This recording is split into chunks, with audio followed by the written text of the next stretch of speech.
Ken, where we left off, you had just had talked about the incident where you got hit with a missile and got back to the base, and now you're getting back ready to go back on rotation again. Yeah. A couple things I wanted to ask you though before we get continue on with your story.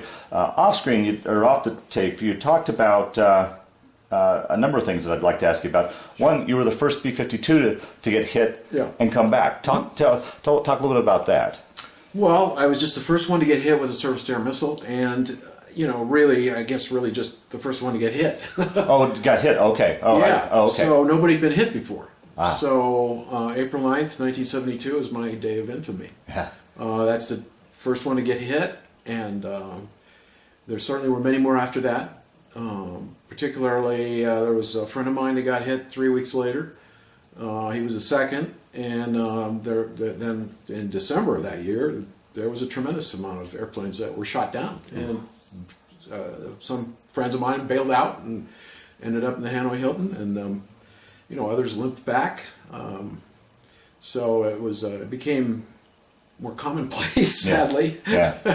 Wow. But I was the first. Yeah. So. And I think you'd mentioned too that your plane is in the. Yeah, that's important. For everybody to, or for the record anyway. Let me put it that way. Yeah. Strangely enough, my airplane ended up in the United States Air Force Museum in Dayton, Ohio. It's a wonderful museum. It's got tremendous display of all kinds of airplanes from all history. And all the airplanes there have some historical value, and that's why my B-52 is there. It's kind of a long story about how it ended up there. Not really a long story, but I flew it. Well, we can get to that. I'll talk about that in the second half here, but it's there. So you can look it up. National Museum of the United States Air Force. You got to put that in the Google there, and it'll take you to the front page, and you just look for Vietnam era, and you'll see a list of airplanes, and you click on the B-52D, and then you can read about the damage, the battle damage, and I had nothing to do with that. They did it all, so there's about 4 or 5 pages. Really? Oh wow. So.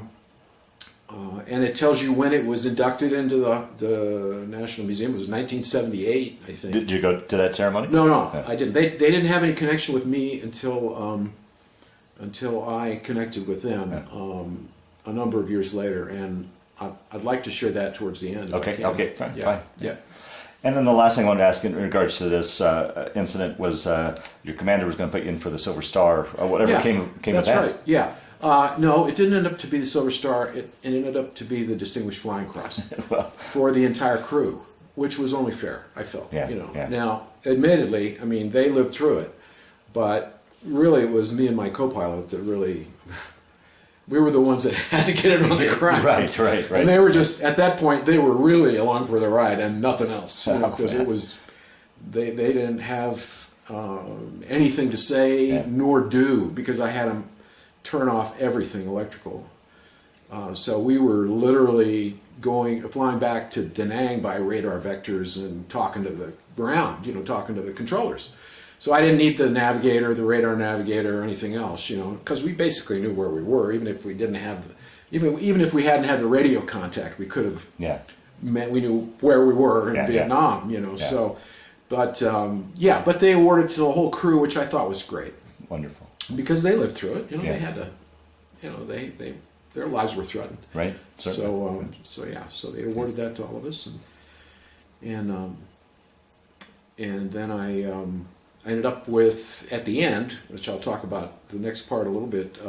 I ended up with 7 air medals too, in addition. Now that's just based upon the number of missions. Yeah. Okay. So, Okay. Yeah. All right. Well, we'll go ahead now. We'll continue the story. Okay. You're back in the flight rotation. Take her from there. Yeah. Basically, 28 days back at home, and I went out on a couple of dates. I flew up to. I was friends with a guy who flew B-52s, and he connected me with 2 girls. His wife is a flight attendant, so they were both in San Francisco.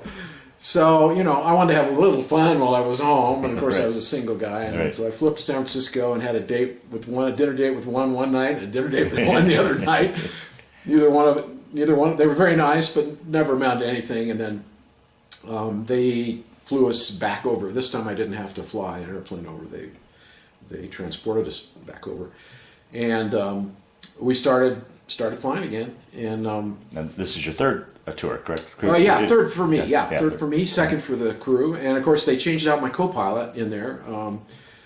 They decided that they were going to upgrade Terry or whatever. I don't really know what happened to him after that, but they gave me a new guy, and it made things kind of interesting because he wasn't a happy camper, so I had to live with this guy for the rest of the time, and it wasn't particularly fun. It was challenging because the co-pilot's a very critical part of the team, and it put more stress on me actually.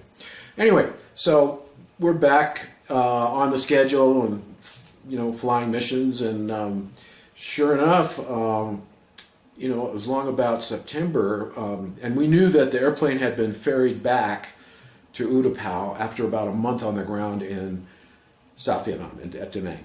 So they ferried it back 10,000 feet with the gear down, like you would any airplane that had been damaged and you weren't sure. They didn't want to pressurize it. And they flew it back to Utapao, and I didn't see it at all when it was there, but they decided to repair it.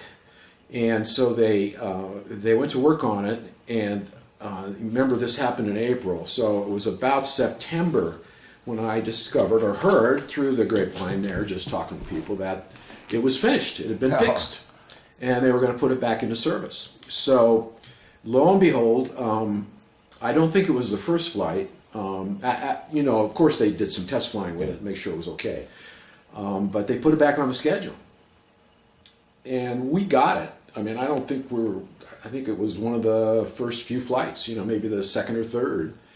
Then they put it on a regular mission with the regular formation like we were doing. And my navigator just freaked out. Really? He said, I'm not going.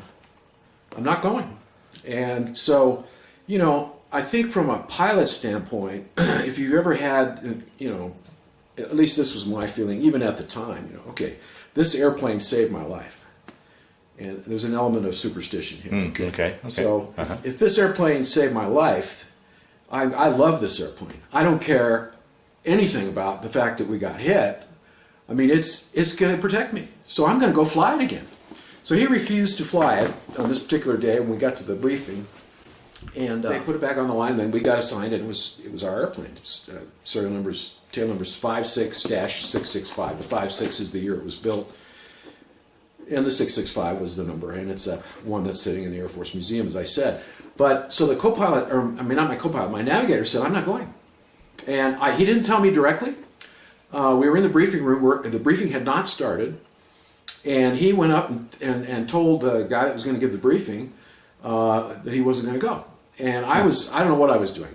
I'd walked out or done something else for a minute, and I came back, and he calls me over. He says, Captain Curry, he says, your navigator says he's not going on this mission.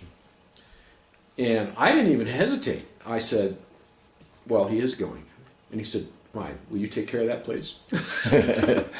So I called him aside, and I said, look, you're going on this mission. I gave him the same rationale that I just said. Yeah, right. That, hey, this airplane saved our bacon, and we need to go fly it again. And if you're scared, you're just going to have to be scared, because I'm not scared, and let's go do it. Yeah. And he said, okay. He was a little hesitant, but he said, okay. I mean, I ordered him to do it, so he didn't really have a choice. Yeah. So off we went, and I've told this story before in the past too. I've told the story of growing up when I did in the 50s and 60s. The cars all had frames, automobiles, and when they get in an accident, a lot of times the frame would get bent. And so you'd come up behind somebody that had an accident, and they couldn't straighten the frame. They could do the sheet metal, but the car was kind of going down the street sideways, a little bit. So that's exactly the way that airplane was. It was tweaked. I mean, wow. It was flyable. I think it was safe, but it was never going to be the same. Never. Wow. So you had to have some aileron trim in. You had to have a little rudder trim in to keep it straight and level. It was just, so you're flying with extra drag because you've got to have these ailerons and the rudder sort of tweaked to hold it straight ahead, in other words. So, and we flew it another one or two more times, I think another one more time. It just came up. It was all random. Yeah, right, yeah. And at any rate, so let me go ahead and tell you the rest of that. So later on, I guess they flew it over to, this I learned later, they put it over on Guam, and it was still on Guam into about the mid-'70s. And I think everybody knew there was something kind of weird about it. It was messed up. And then they ferried it over to the U.S., and I think it went to Texas. I actually got a hold of the history through a friend of mine. And then it ended up at the museum in '78. And when they input the airplanes at the museum, oftentimes they just sit there for a while, and they have a lot of hangars there where they put them, and they kind of semi-restore them. I'll touch on that towards the end. But anyway, that's the story on what happened to the airplane. Okay. Go ahead. So did you have something? Well, I just did, yeah. Okay, so we started flying missions again, and we flew up north some more. Still had a few interesting experiences, but there was another event that I think also was particularly significant for me and for my crew.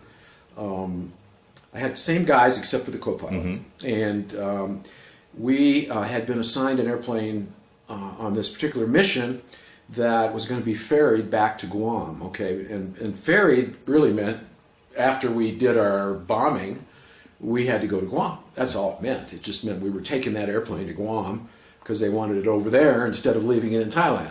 And so what that meant was, again, we were in a 3-ship formation. We were number 2 again. And the fuel load was almost max for the time and the temperature at the particular day to get us back to Guam without refueling. And if you recall, I think I told earlier, when we flew out of Guam, we refueled within a very short time after we took off, and then we went and flew the mission and came back with no refueling. So we were pretty aware that, the airplane was heavy and the other guys weren't, because they were going to come back to Thailand, you see. So number 1 and number 3.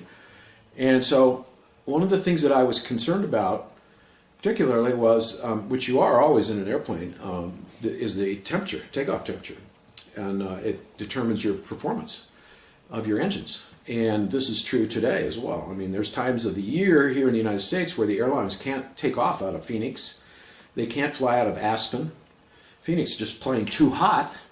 Aspen, too hot and too high. So you see, those are critical issues.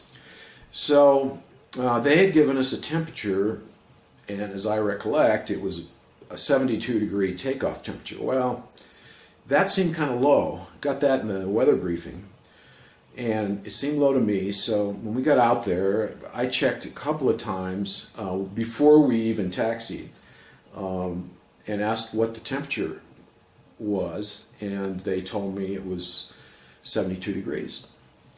And I just couldn't believe it because, Thailand is real, and just like Vietnam, it's real hot and humid most of the time, really. And so I asked one more time before before they had cleared us for takeoff, and of course, I still wasn't convinced, but that's what we used. We figured we were safe. We checked, had the co-pilot do the calculation using the book. Were we going to get off the ground okay? And yeah, 72, we're going to be fine. So, number 1 takes the active, and we usually had about a minute spacing between us, and so he rolls down the runway. We take the active and bring the power up and started rolling down the runway. And we basically, what we were looking for on any takeoff was we had to hit 80 knots within a certain amount of time. Okay, and that was our go no go point. Okay, so we hit the 80 knots. And the radar navigator used to run the clock, and he'd say, as soon as he could see the airspeed, as soon as we hit 80 knots, if we had within the timing, he'd say, good to go, something like that. Yeah. So everything was fine. Well, we got up to about 100, somewhere about 100 knots, 110 10 maybe, somewhere in there. And we just stopped accelerating. So here I am with I knew it was already max gross weight for that airport at 72 degrees with full bomb load. And truthfully, you know, the reality of this was this incident, when I tell you the rest of it, was just as scary, if not more scary, than the time I got hit with the missile. So down we go the runway, and we happened to be, we had, in Utapao, we took off either to the north, sort of to the north, east, or we took off to the south. The south was over the ocean. Well, this particular day, we were taking off to the north. Most of the time, we took off the other way, or a lot of the time. This particular day, we were taking off over the terrain. And there was, at the end of the runway, there was a kind of a, it wasn't a chain link fence, but it was a kind of like that. It was a fence, a wire fence, and a road, a regular, and it was outside the base. You know, it was a road that the ties used. And so here we are accelerating, and we're not accelerating anymore. So I don't know. I had been trained well, and that's really what saved us at that point, because what ran through my mind very quickly, and I realized we were not going to make it. I mean, I didn't think we were going to make it, because I know the fence is down there, and the road, and then there's rising terrain. And so I remembered in the, we didn't really stop accelerating, but it was so slow, it was ridiculous. I knew we weren't going to make the unstick speed. At least I didn't think we would. And so I remembered in the manual, in the flight manual, that for the emergency war order, which is the nuclear mission, okay, where you're really over gross, literally over the maximum weight of the airplane, no matter what, that the technique that you had to use was called the EWO takeoff procedure, electronic war order takeoff procedure, or emergency war order takeoff procedure. And that was to pull the yoke back halfway, or all the way, right to your belly, and then hold it for 2 seconds, and then release it halfway. Well, that's exactly what I decided to do, because I thought, and it wasn't a real cognitive process. It just sort of came to me, you know, because I'd studied it. And I thought, that's the only way I'm going to get this thing off the ground, because I'm going to have to pretend, well, not really pretend, because it was right at the limit, but I'm going to have to pretend it's like when it's really loaded up, you know, with totally full fuel, because we weren't really full fuel as we would be for the emergency war order. Well, it worked. But as we went across the fence, I couldn't believe we made it. Wow. That's how low we were. Wow. And a truck went by. I can still see it today. Guys driving down the road, a pickup truck goes by, and I hadn't really rotated at that point, and then I thought the gear's going to hit the fence, and really that's what I thought, and the radar navigator knew that he saw we weren't accelerating, and he said he came right on the intercom and said, you got to make a right, you got to turn to the right, go 10 degrees right, you know. Well, the rising terrain, he could see it, on his radar. Oh, yeah. And he's supposed to be helping me that way, both in landing and in takeoffs. He's always supposed to be aware of everything. Because, you know, with the nose up, you can't see. Yeah. Well, we started,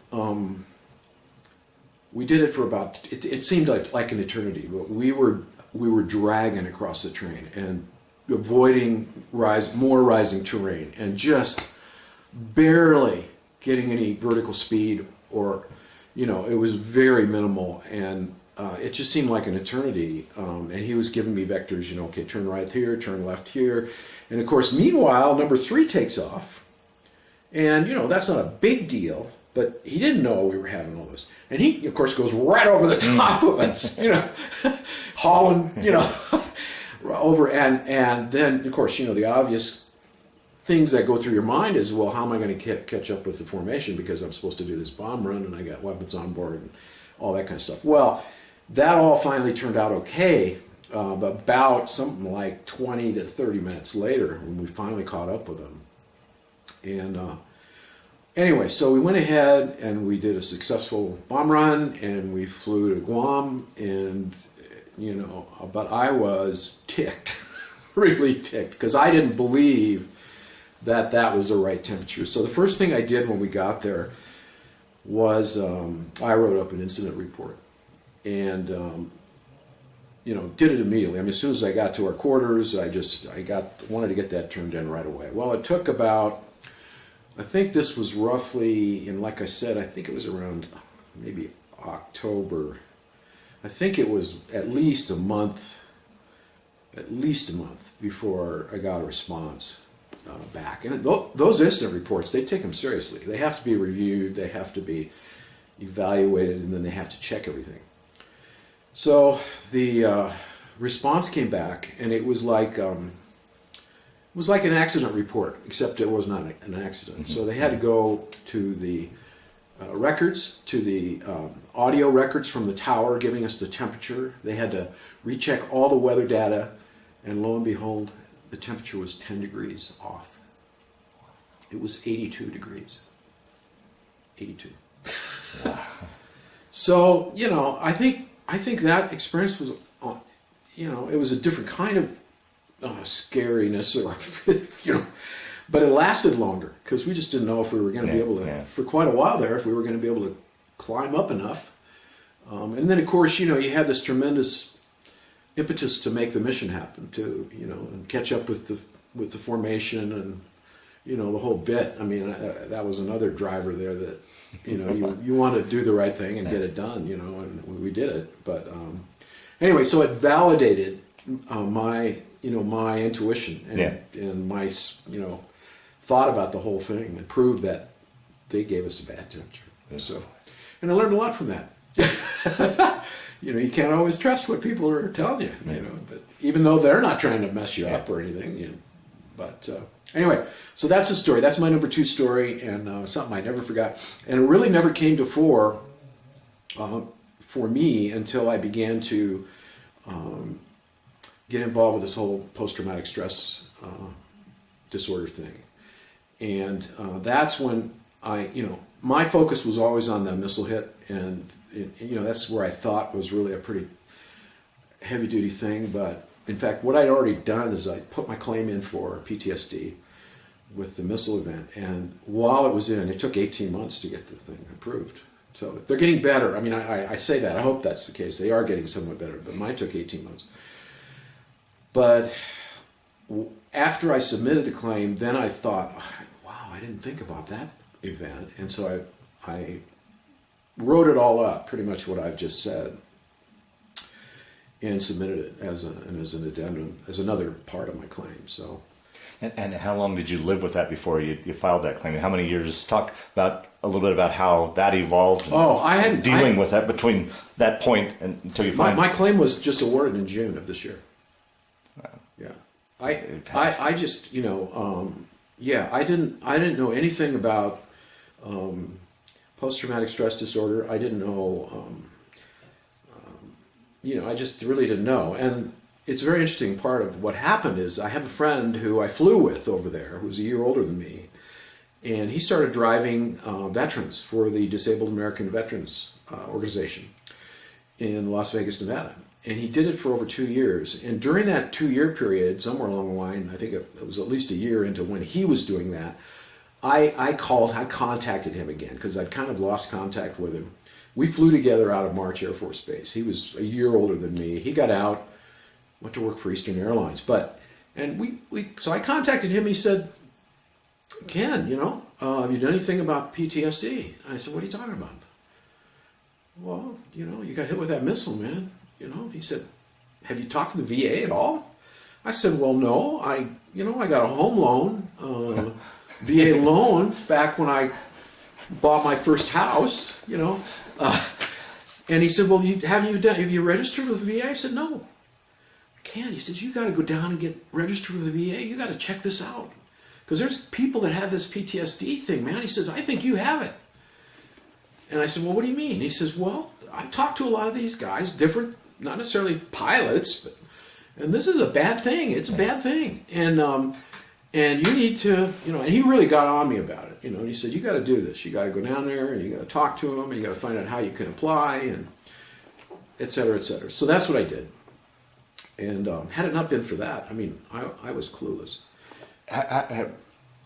What was going on through these years, though? Nightmares. Talk a little bit about what you were living with, really. Well, yeah.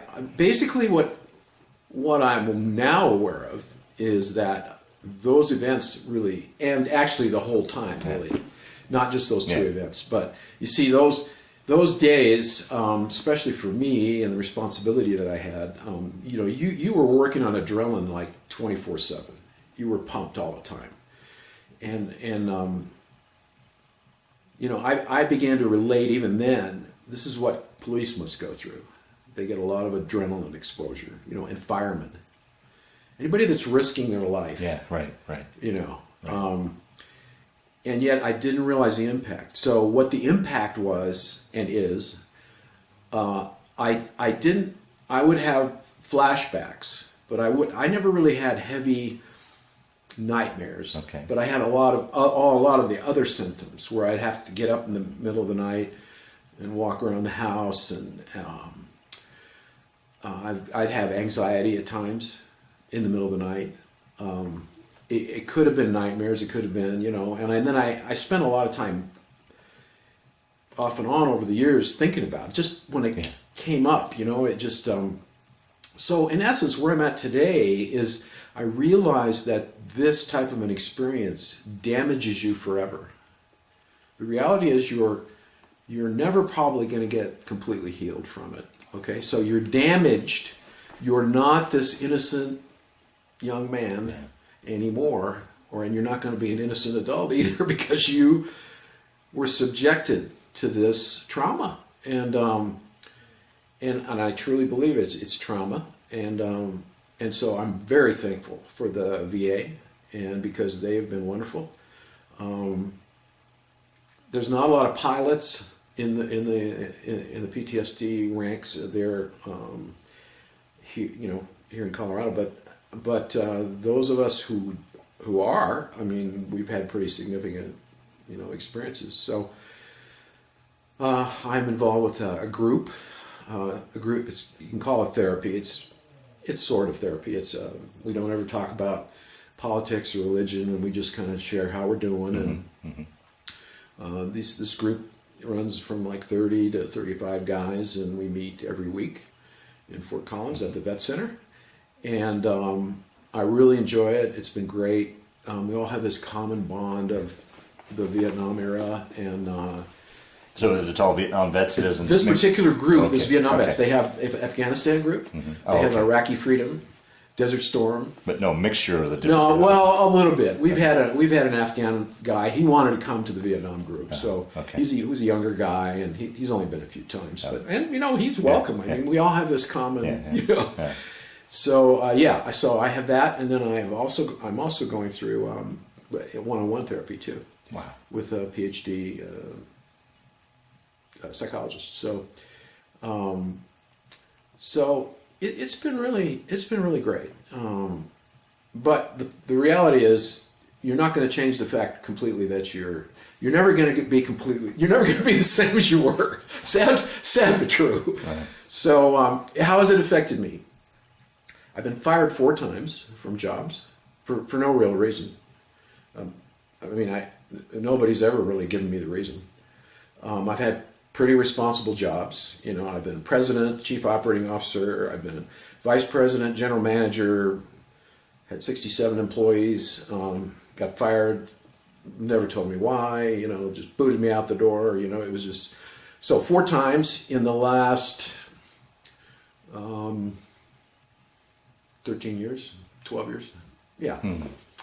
So, and then, how else? Well, you see, I really do attribute some of the fire. The firing must have been that. A lot of times I still don't know why in some cases. I think lack of focus sometimes has been a problem for me, and bad choices. Whatever kind of choices you want to think about. Yeah. But I've never done anything crazy or anything like that, but just bad choices, and So it's great to be where I am today because I'm really feeling like I'm a lot better. Oh, wonderful! Wow. And so that's really encouraging to me. And so I encourage others, guys that I meet, to get registered with the VA. Even I have a friend in California who's one of my oldest friends, and he served, but he didn't serve in combat. And I told him, I said, you got to go down and get registered because they have a lot of benefits for us. Yeah, yeah. So that's my story on the last half there. And well, one thing I wanted to ask you, Yeah. and I think to me it's related, and I'm just curious about. Mm-hmm. I mean, I think you had a very unique situation. Well, a lot of other pilots, but as opposed to the guys that went over there, did their 1 year and such. You were going back and forth between a war zone, back to society, Right. and back to a society that was against the war. Totally against. I mean, talk a little bit about that and how that had to play into your psyche. Oh yeah, well it did, and that's pertinent because that's very pertinent because where I'm going to go with this now is just kind of tell you some of the other after facts.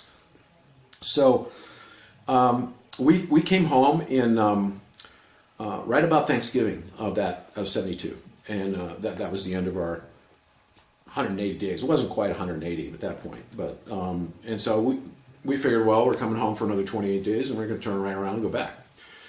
Well, that's when the Christmas bombing was that year. Okay, December that year, and we were in our 28-day period, so we weren't going to go. Yeah. We weren't going to be over there. In fact, when I wrapped it up, my co-pilot had broken his leg, skiing or something. And so our crew was broken then, and because we had so much of the troops were committed over there, they didn't have a co-pilot right away for my crew, so they basically disbanded my crew because they needed the other assets. Yeah, okay. People. Yeah. I think that's a military term, assets.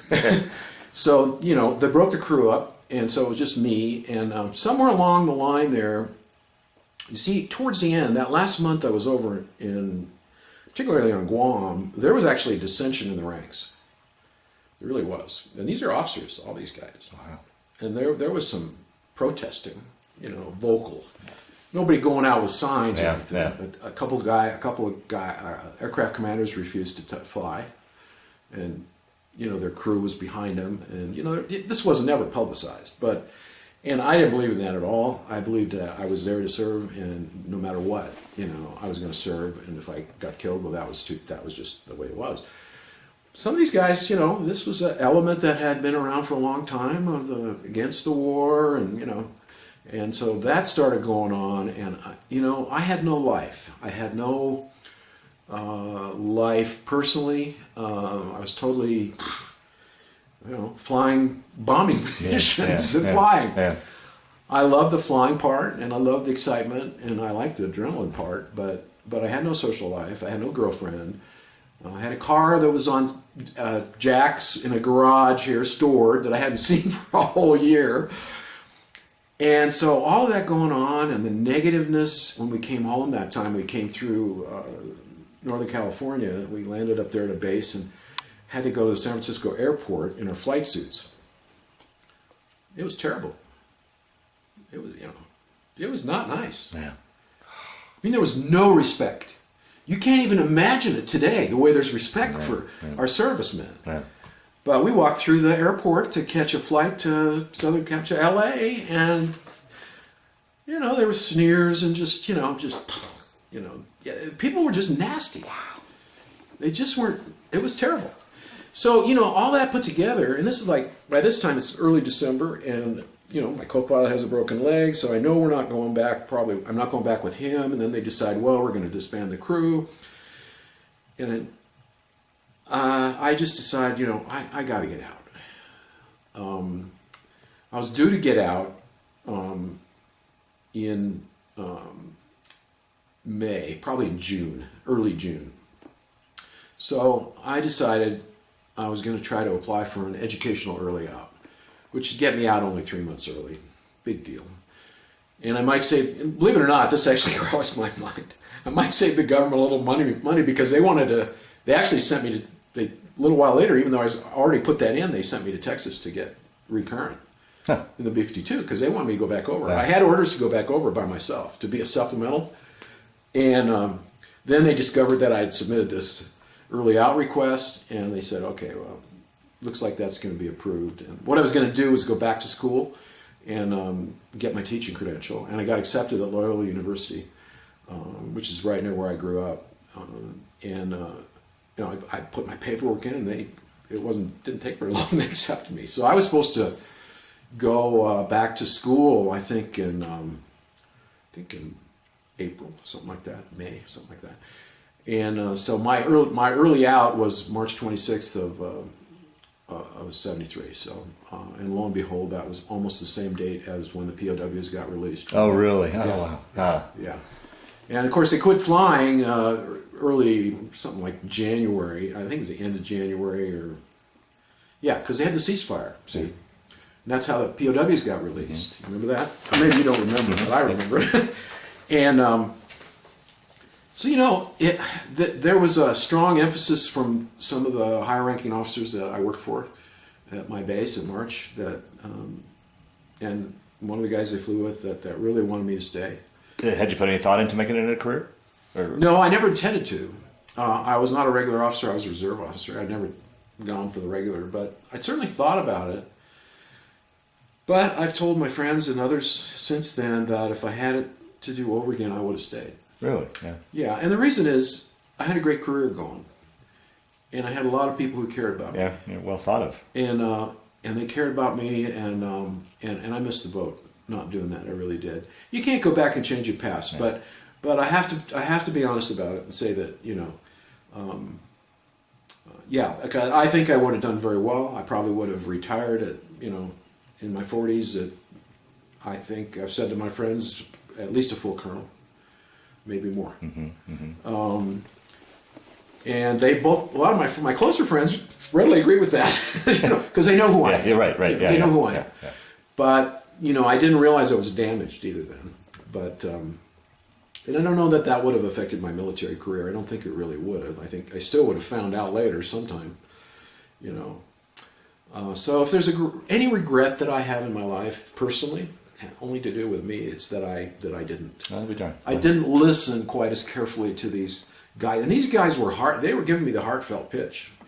One guy overseas, before I even came home that second time, sat down with me and just said, "Hey, you got to evaluate this. You got a great thing going here, and you're gonna do well, and you really should stay." And then when I got back home that December there, they did the same thing. A couple of different higher-ranking guys got me in their office and gave me the pitch. But so anyway, where did I want to go after that? Let's see. So you got out in April and went to. Got out at March 26th. March. Yeah, and I didn't go back to school. Oh, you didn't? No, I was accepted, but I was going to go I think in June or May, something like that. I don't even remember when the start date was for school. But I got about a month into being home, probably in April, and rather than go ahead I started looking for a job. My dad was an insurance agent, independent insurance agent, broker for 34 years. So he said to me, he says, "Well, why don't you go to one of the big companies and see if you can get on with them, and you can learn the insurance business from the inside, not to start out, out in the field or anything like that." So I went to work for Allstate. And, boy, it was like going from the top down to the bottom again. That's what was going to be my question I wanted to inject. I mean, to a sister question to the earlier question, that transition from military life now back to civilian life, but as well, a transition from a very high-stressed, adrenaline-driven position to an office job, more or less. Yeah, it was. And basically, they hired me into a management training program, a sales management training program. And so I spent the first 6 months rotating through all the departments in a regional office, and then they put me out in the field selling insurance. I don't know.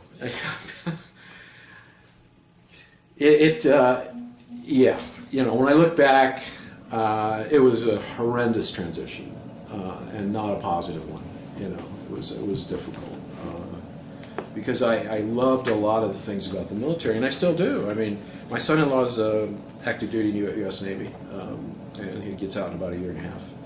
And I love it, I love the structure. I love uniform. I loved it all at that time, you know, and I turned and I walked away from it, and here I was with nothing, you know, just, and yeah, it was a big change,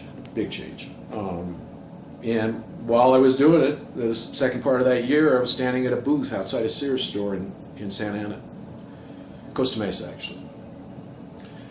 And here comes across the parking lot a guy that was a major that I knew. Wow. And I'm standing at this booth, Mr. Insurance Salesman, you know, and he sees me and he goes, "Ken Curry, what are you doing here?" He didn't know I'd gotten out, see? And it just put me in the toilet.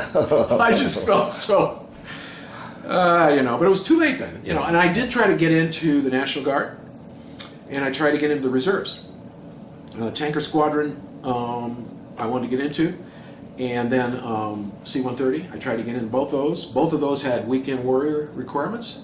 Would have worked for an airline pilot, but not for somebody that had to work Monday through Friday. Was there any thought of trying to get in on with commercial airlines? Oh yeah, it was all over. I had two contacts, tremendous.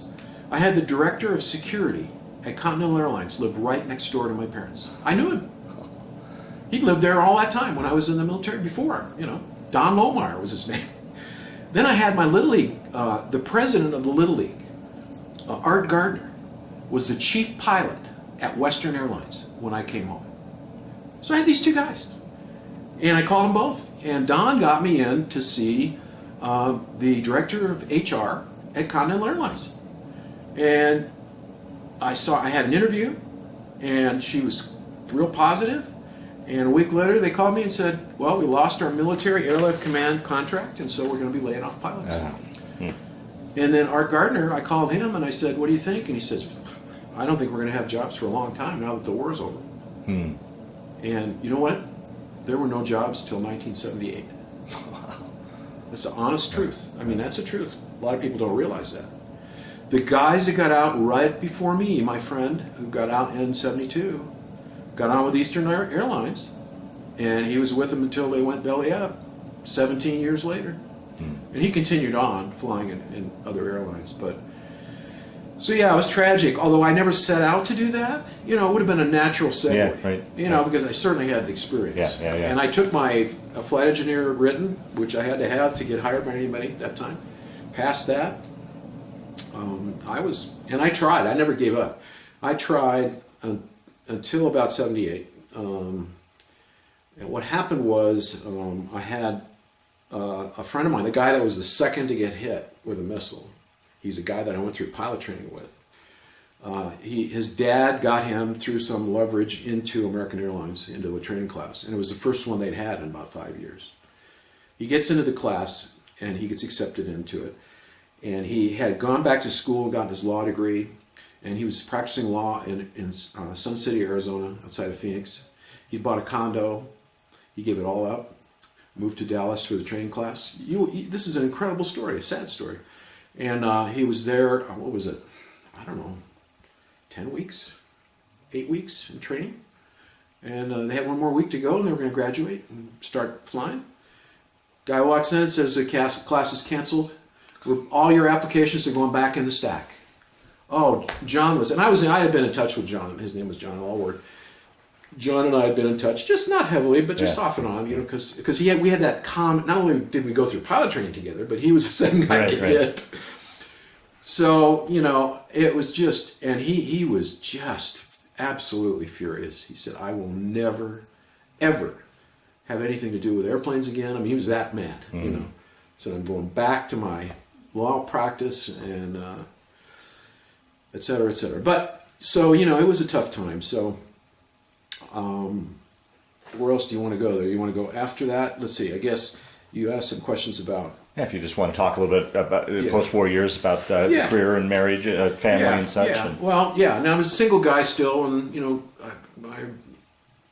I got an apartment in Irvine. I lived in Irvine, and I got wild and crazy.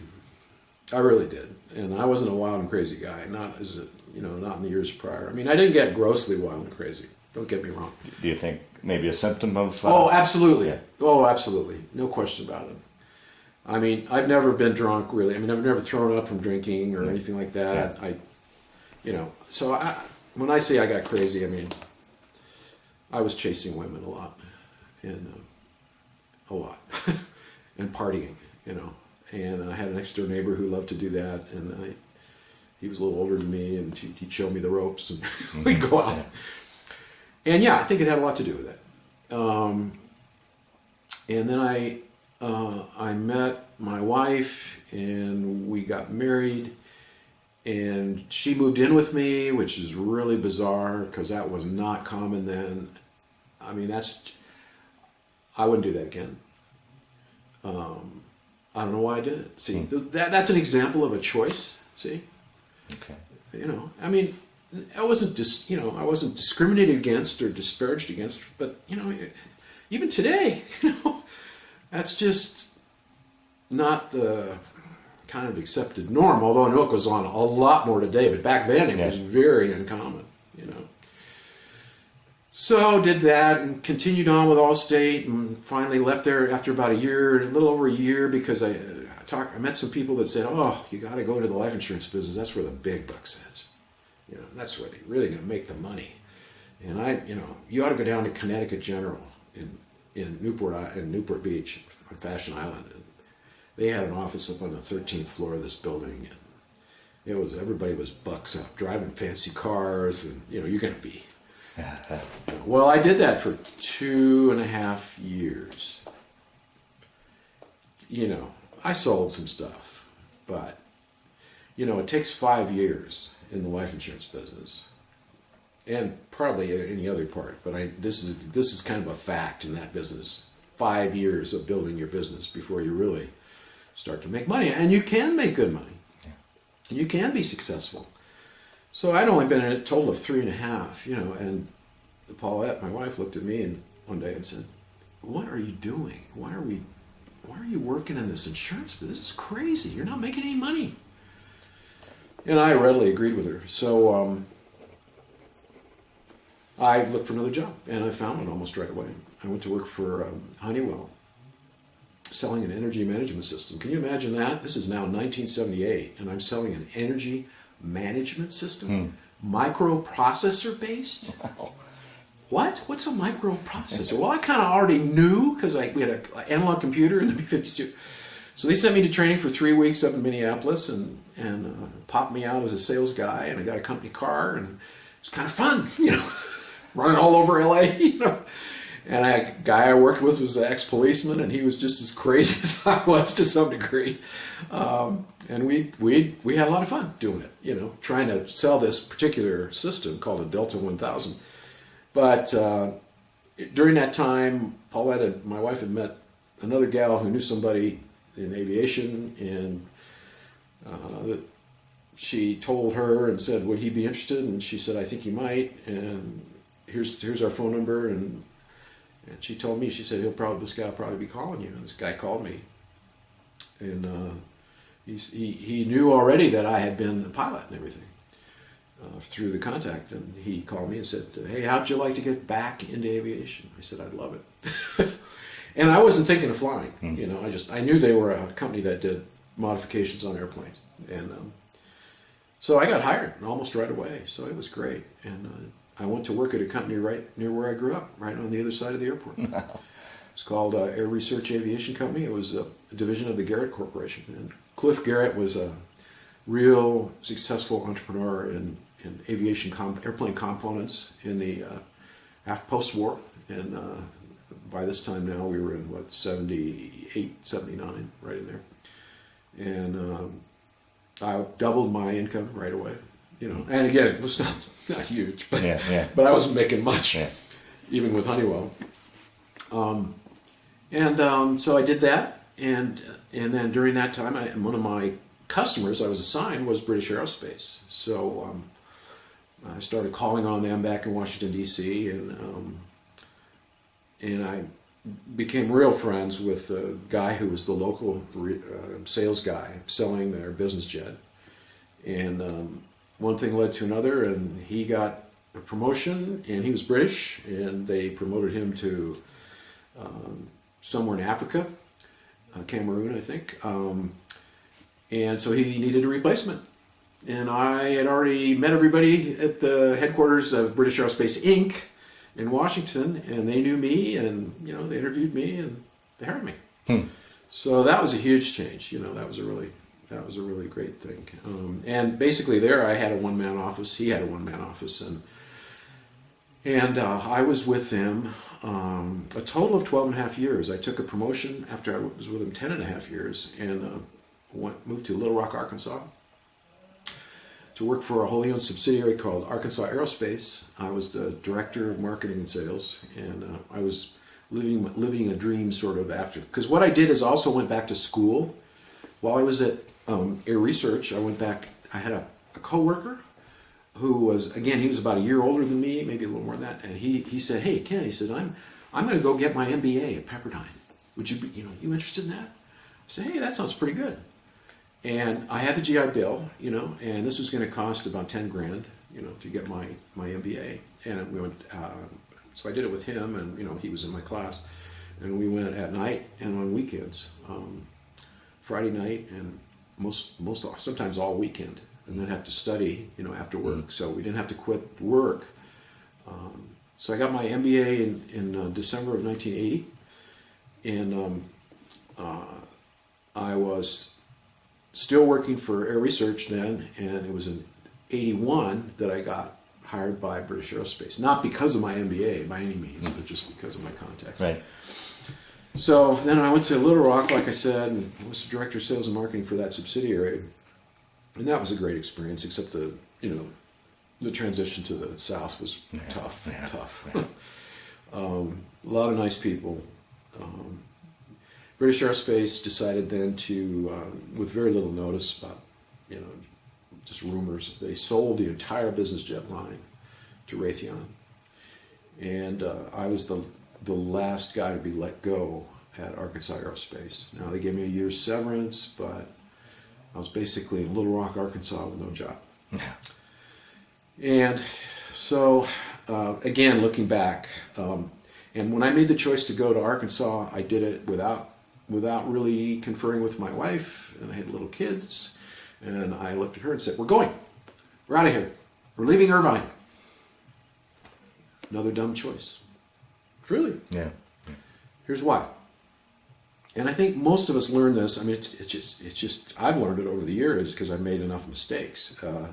The smartest thing you can do is put your feet down where you are, and if you've got a decent job, why do you want to take a promotion? Well, it was an ego thing, money thing, a little bit. Yeah. Opportunity to spread my wings and be a director of sales and marketing. But the reality was,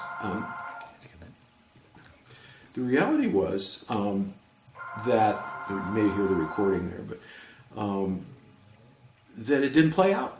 That it was a mistake. I mean, it was only there less than 2.5 years. Had to sell my house, buy a house, had to pay capital gains back in those days. It was stupid. It was, that's really the reality. It's just stupid. So normally they hang up. That's the solicitor call. So anyway, another bad choice. Okay, and not fair to my family. It was just. So, but I came back and. Very quickly, actually, I didn't come back right away, but within 3 months, I got a job I got hired by Peterson Aviation, which was a company at Van Nuys Airport in Los Angeles and owned by Robert E. Peterson, the guy that started Hot Rod Magazine. So, and I was the second in charge there. Director of Sales and Administration, I think is what my title was. And it was a new opportunity, new kind of job. It was what they call a fixed base operation, where you're a fuel dealer. You have, we took care of all his airplanes. We managed other airplanes. We had and we had a new facility that they didn't have until after I got there, and they were building it. And so I was in that whole thing of moving into the new facility and the dedication and the whole bit. And we had the B-25 guys. That flew in World War II. They had a reunion there as part of the dedication, and it was incredible, and that was fun. And lo and behold, the guy that was the president was, he was wild and he was really wild and crazy. He was having an affair with the head flight attendant and right there in front of all of us pretty much. And so he got fired about a year and a half after I got there. And yours truly was selected to be the new general manager. Oh. Yeah. And the company was a mess. It was a mess. And so then that's where my MBA really kicked in. And here's an opportunity where I had an opportunity to run a company, we had about 65 employees at that time, and the bottom line was terrible. We lost $3 million the prior year. This was only about a $10 million company, gross revenues. So I was able to put that all to work, which was really kind of fun. It was a lot of fun, actually. And but I had to give my boss, Mr. Peterson, a lot of bad news right away, because I said, and it wasn't immediate, but I said after about the first year, I said, we got to change things. You got a lot of old airplanes, and they were nice airplanes, but they were old, so they were maintenance hogs. I said we've got to get rid of the old stuff and get some, not new. I'm not telling you we got to get new airplanes, but just get something more modern and something we won't have as much maintenance. And we got to get rid of some people. Overhead's killing us. We got to make some money, And so that's, if there's a success story, that was. I had some success at British Aerospace too, but quite a bit, I guess. But this was really one. So I was able to turn it around in about 2 years. I laid off 23 people. That wasn't fun. Yeah, right. Really wasn't fun. But I had some help. They had a big personnel department at the publishing company. He's the guy that published Hot Rod, but when he sold his business in '98, he had 30 monthlies. This was a big company. He sold it for $450 million. Back then, that was a lot of money. But anyway, so I had a lot of fun, and a lot of challenges, all kinds of, every kind of human resource challenge you could have possibly imagine. Another affair going on, girl gets pregnant in the office, had sexual harassment charges against the guy, bad stuff. Everything. People stabbing me in the back, trying to undermine me. It was just, it was over the top. That's all I can say. I had a great assistant who saved my bacon most of the time, who was on vacation when they fired me. So angry about it afterwards she was, because she really was great. She would have protected me. So she thought. I don't think she could have, but yeah. So they gave me my walking papers. He never told me or anything, and he became kind of a father figure to me up until that time, and gave me no warning, gave me no opportunity to defend myself. And April 26, 2001, another one of my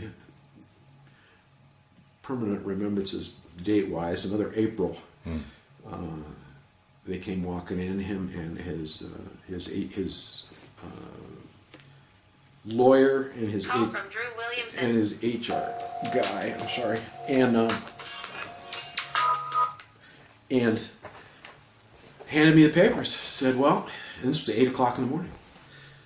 Said, "Well, you're going to be leaving, and you got to leave today, right now. Now you can either sign these papers right now, or if you don't sign them, you get nothing. Nothing. But either way, you're leaving today." So I reviewed them for a few minutes, and they waited, and boy, it was a heavy duty, because I had poured myself into this. Right. This was my life, Right. given everything I had to it. And I've always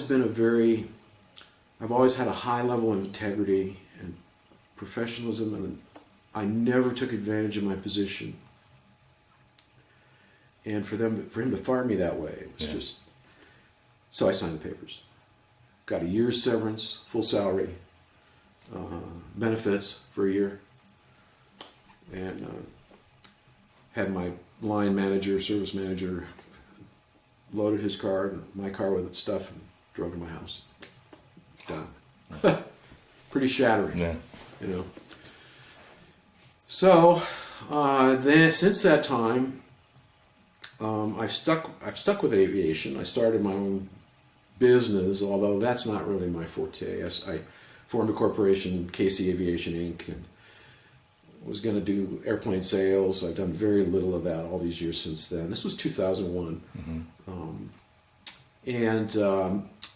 Lo and behold, I started looking for work and really put a lot of effort into it, and I found a job in the surf industry. And I grew up surfing. Yeah. And so I got hired by Surf Hardware International, which the brand name is not that. The brand name is FCS, which stands for Fin Control Systems. And they're primarily an accessory company. They're still around. And they're Australian. I went to work for them in 2004. So I had a pretty good gap there of, unemployment, and, didn't really sell many airplanes. I don't think I hardly sold any, maybe one.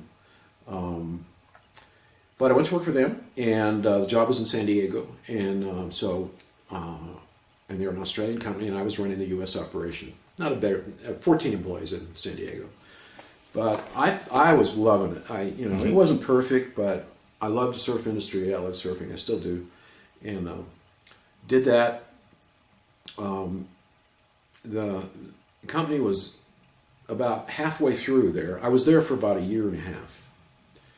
Not quite that. And the company was on the market. They were trying to sell it. There was a board of directors who was with a big financial firm in Australia that was hands-on, trying to work with my boss, who was the president and CEO. He was a Harvard MBA, but an Australian guy. And that's the other reason I went. Not only did I like the business, but I was in awe of this guy. And incorrectly, I assumed that Harvard MBAs are all perfect. No. And so anyway, they actually let me go. I started with them in like July, and they let me go the year later in November. So it might have been a year and a half.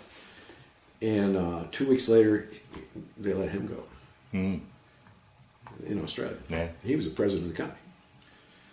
So it was just, that was another blow, And of course, I don't think I got anything out when I left there. I don't remember now. I don't think I did. And so I'd never gotten rid of KC Aviation. I think I let the corporation go because it was costing me $800 a year, in California. But I went back and restarted that again, started dialing for dollars, trying to sell airplanes. And I did sell another airplane. And then I started doing some consulting. And actually, I changed the name to KC Aviation Consultants. And in 06, somewhere in there, I hooked up with a company here in Colorado that was consulting mostly for airports, and they needed my help because there was a lot of Wall Street firms that were interested in buying these companies like I ran at Peterson.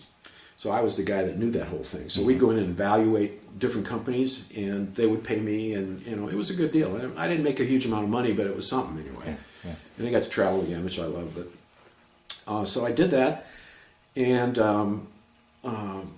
was doing that and having a lot of fun with it, and working in San Diego. I was living in my family stayed in Ventura, Newbury Park, Ventura County, and I would commute. I mean, it wasn't. It wasn't. I had rented a room down there, and then again in 2008. I got hired by a company in Carlsbad in San Diego again after I left Surf Hardware, because I left there in 2005, I think.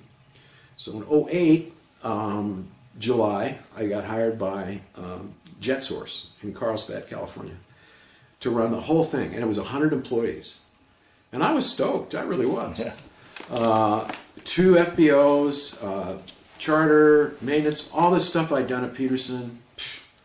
It was great, and I did a 100-day kind of onboarding deal with all the managers, and we did a retreat, and we created a new vision and mission, and The problem was the guy that I worked for was the guy that had a company called Upper Deck. Baseball trading cards, football, basketball, Upper Deck. What I didn't know was it was an alcoholic. And I think a drug user. Younger than me, in his late 40s at that point in time. He died. He's already died. He died, I think, a year ago. Unbelievable to work for. Just so difficult. He wasn't on site. He was running Upper Deck. I'd have to go see him every Friday at 4:30.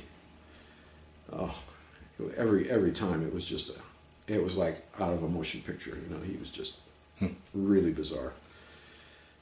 And so he called me up at the end of '08. I went to work there like in July. He called me up in December 28th from Hawaii.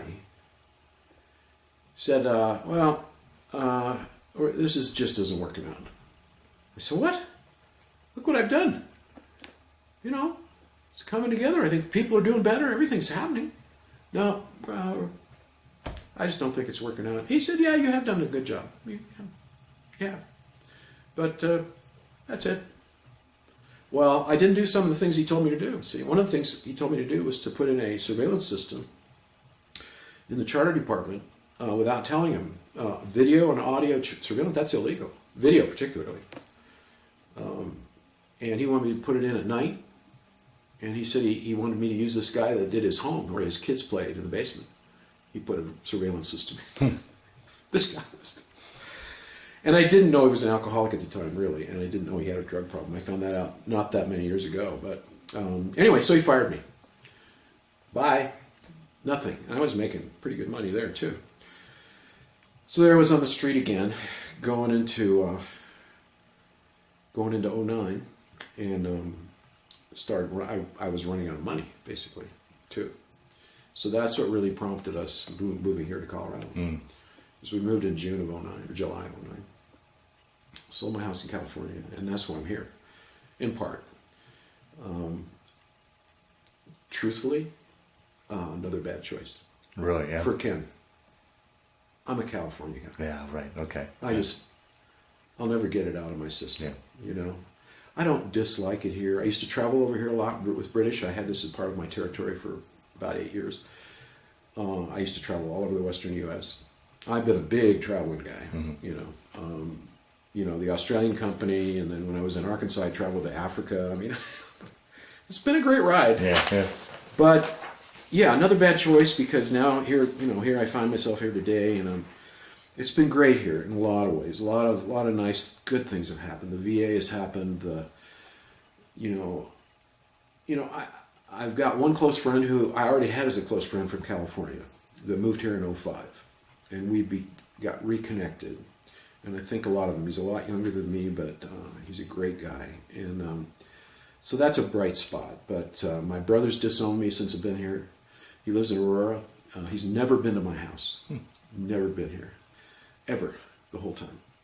He got involved at the front end when I was trying to find a house with my daughter. My daughter and I came over here, but he wanted to be in control, and I wasn't going to let him be in control, And my brother and sister-in-law helped me, and he always resented them, and I don't know what it is. I don't really know to this day, but we're just totally on the outs. He just doesn't call me, and when he does call me, it's all about him.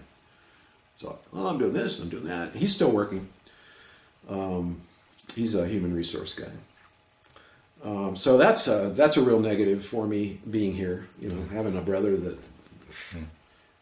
why am I here? It's like, anyway. So I'm not bitter about Colorado at all because there's a lot of wonderful things, and I could even see myself staying here, maybe. But I do miss the water a lot. I'm a water guy. I'm not a mountain guy. Yeah. And what I've realized here is that, and I met some nice people at the gym. I'm real active in the gym, and I enjoy it. But some nice people that just are passionate about these mountains, and I can relate. I am passionate about the ocean. Yeah. I mean, they look out there and go, "Yes, look at that," and they go climb them, Yeah. So, it's been a great experience, but I think we'll probably end up Actually moving back. Going back, doing something. I know it's crazy, but especially today. But you only live once. Yeah. Where are you going to live? You're going to live where you don't want to be. So So yeah, so that's pretty much my story. And then the other thing that happened is I took another job last year. And I never should have taken the job. Again, a bad choice. I took it for the money. And I went and interviewed, and this was a maintenance, repair, and overhaul company. Mainly, it wasn't at an airport. They would do components, overhaul components, and they had to be a repair station. It had to be licensed. And, you know insurance, but the aviation is highly regulated. For sure. Yeah. So it was a 145 repair station, they call it. And he said, I need help. I need somebody to kind of take care of things while I'm having fun, traveling and doing fun things. And he was an entrepreneur, he had his own business, and bad choice, just a bad choice I made. Because he didn't really give me any job description until the day I started. And then all it was a bunch of single line things. Assist with this, helps with that. So when I got there, I thought, well, he doesn't have a business plan, and he talked about that with me, or a business plan and a financial plan for where we wanted to go with the company. And it was about a $20 million company, not quite. So I worked on that at the front end, and we didn't communicate very well. I mean, it was just a whole litany of things. And so 5 months later, he said, he gave me one opportunity in the middle there where why aren't you doing this and why aren't you doing that? And I said, well, I'll do my best. But he was just a terrible leader. He just was terrible. And so he let me go. Of course, no severance or anything. I didn't expect it. But so I was over there from February until the end of May. Yeah, it was only 4 months. And I had moved over there, basically. I didn't move anything from here, but I had rented a room in Redondo Beach and had a nice place to live. And it wasn't anything fancy. It was just part of a house. We had some other roommates. Not my room, but two other rooms were rented. But and then I came back just before my birthday last year. And I've been back here ever since, trying to see what I could do, finding a job, here, even at this point in life, I want to work. I don't want to be sitting around, and there's plenty, I keep myself busy, but it's just, I still like to work, and if I had, I might end up being a volunteer. I applied for the senior volunteer with the Loveland Police Department, which I think would be kind of fun. But, I kind of like to make some money. Yeah. And feel like I don't know, I could use some money. It's, the PTSD thing has been great because they determined that I was 70% disabled. My friend in Arizona, he actually lives in Arizona, but it's right by Nevada, by Las Vegas. And he coached me to put on an act because he heard other people telling him that's what they did when they got. See, because you have to do all the application process, and then the final part is you have to have what they call it's a psychiatric exam. Yeah. And he coached me to, you got to be kind of down and out, you got to be really messed up, and got a lot of nightmares and all this kind of stuff. I didn't do any of that, and I didn't want to. I'm never going to do that kind of thing. I'm not going to fake it. Yeah. I'm going to be me. So I went up to Cheyenne for that, and I was just me. And this guy, that he was not an employee of the VA, but he was contracted, and he was a psychiatrist or psychologist, actually. Just a wonderful guy. We hit it off. He'd grown up in the military, and I just told my story, pretty much like I've said on the tape here. Yeah. And he was asking me the questions. He was very good at what he did. He didn't ask questions like you knew he was asking questions, but he was. And I was pretty surprised when I got the award. I couldn't believe it. I still hard to believe. So that's helped a little bit. So getting some monthly income there, right? And it's tax free the rest of your life. But I do feel like I deserve it. And no, absolutely. I feel a little. I have felt a little bit guilty off and on about it because I'm not one to take advantage of the system. You know, I'm just not. But most people have said to me the same thing you just said there, or indicated. You know, hey, you know, you earned it, you deserve it, and don't feel bad about it. It's you paid your dues. You know, you gave your life. You know, so yeah, one of the guys in my group is a POW. He's the other pilot, fixed wing pilot. I have one fixed wing, me and him, and then one helicopter pilot. And you know, just talking to him has been good too, because they get a lot of. But anybody he was in the slammer 6 years. Yeah. That's what he calls it, the slammer. Yeah. 6 years of his life. He better get some. Yeah. But yeah, so you know, it's you can see where I think probably you're getting a better picture than a lot of people because we've spent this much time.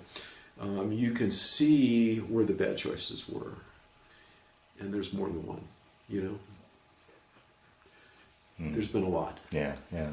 And I think I was really convinced today that I was really changed by those events. Well, that's, you know, you're jumping to a question I always ask towards the end, yeah. How that period of time changed your life, affected your life, played a role in your life, or was it simply a chapter in your life? So throw out that last part of the question, but yeah. It was more than a chapter. Yeah. It was my entire life. Right. And, you know, it changed everything, really. You know, because if I go back, as I already have, I think, on the recording here,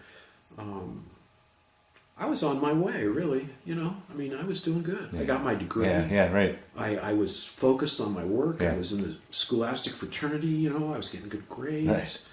I was committed to the military to use my capabilities and my life if I had to, and I couldn't help it that I had all that stuff happen, you know. Yeah.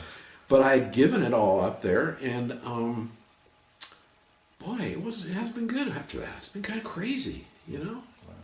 And the British aerospace thing was great because it was back to sort of that same setting, and you know, I mean, even the air research thing was pretty good, but British was, you know, organized, big company.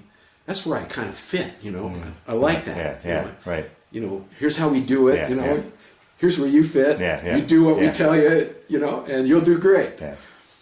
And so that was actually a really good time. But lo and behold, they sold a stupid company, and you know, and left all of us in a heap. Really, it was. I mean, we had a great group. You know, that everybody was working together, and I was just a guy out here in the West Coast. But we had the headquarters, and it was fun. You know, it was really, and gone. Wow. You know? Wow. And it's today still there. It's BAE Systems today, mostly military equipment, and a lot of. It's a huge company. Huge. Well, I was working for British. They owned Land Rover, automobile manufacturer. Yeah, and they owned a whole bunch of other stuff. So it was huge. Still is big conglomerate. So anyway, looking back and seeing where I am today, yeah, I can just see all of it. You know, that really affected me. Yeah, right. I had a couple of other things that I don't think would bear repeating for this purpose, but that also had an effect on me. But a man in my life that was not a good influence, and but above and beyond that, I think that the traumatic stress thing really changed me, and really, boy, it would have been a lot different, you know. I can't change it, but I can't help but look back and say, wow, you know, because I have a friend, you know, my friend Jim is. Served 4 years, non-pilot officer, and he's gone on. He's had a great career. And he hasn't been a corporate guy. He actually worked for Peterson Publishing for a while, but he's been a photographer. He's been a photojournalist, and he did photography for years and did very well in Los Angeles. And to this day, he's on the journalism side because. You know, the photography guys have pretty much died. A lot of them have died off because of the digital age. So he segued into journalism, and now he writes articles for travel magazines, for photography magazines, and he's exactly we're 6 months apart, and he's like a brother to me. Yeah. And he's done well, you know, and I'm proud of him. And some of my other friends, you know, that I grew up with. But boy, what a checkered ride I've had. Yeah, right. Wow. Well, That's just reality, you know. So yeah. Talk a little bit about family, and we'll start to wind down the interview. Yeah, okay. Paulette and the Oh yeah, kids I wanted to say I did cover the air medals and that. we'll get to that when we get to. And let me do this too. Let me do this. Yeah. Okay. One of the things I wanted to include here. This is the actual book that I read in 1967 when I found out I was going into. This is the book right here. The same book. When I was going into the Air Force. Now, you know, I don't remember where I found it, but look at the pages, they're so brown. Yeah, right. Yeah. But I read this a couple of times, you know, and I read that other book, Stick and Rudder, which I looked for it. I think I gave it to somebody or something, you know, to read and never got it back. That's my recollection. But, you know, I guess one of the summations I would say of my life story is that God really has been my co-pilot. Otherwise, I wouldn't have survived. Yeah. And I really believe that. And this story is amazing. I'm going to read it again. That's why I actually have had it out for a couple of months and I haven't cracked it yet. But this is God is my co-pilot is a personal narrative of a man who has had one of the outstanding careers in American aviation. So here's a guy that I was able to, by reading the book, sort of maybe model myself after. You know, I don't know what all the influence was, but I just wanted to share that because I don't think there's any way I could have survived those couple of times without that. You know? Wow. Because it was too much of a, you know, I think it was a miracle. Yeah. Especially the missile thing. Oh, yeah. And when you go to the website, I don't know whether you've done that yet, but you'll see it was a miracle. Because why did no one get hurt? You know, you can't answer that question. Yeah. Right. So that's one thing I wanted to say. And then, what was the question you asked? I just want to talk a little bit about family, Paulette and your daughter and oh yeah, kids with okay. Paulette. So we got married in '76, and you know, I talked about my other marriage before, and my daughter's 44 now, and I have a granddaughter who's going to be 17 next month. And I was back to see them about a month ago, a little over. And they're in Charleston, South Carolina. She's married to a guy in the Navy. He's active duty. He's a chief.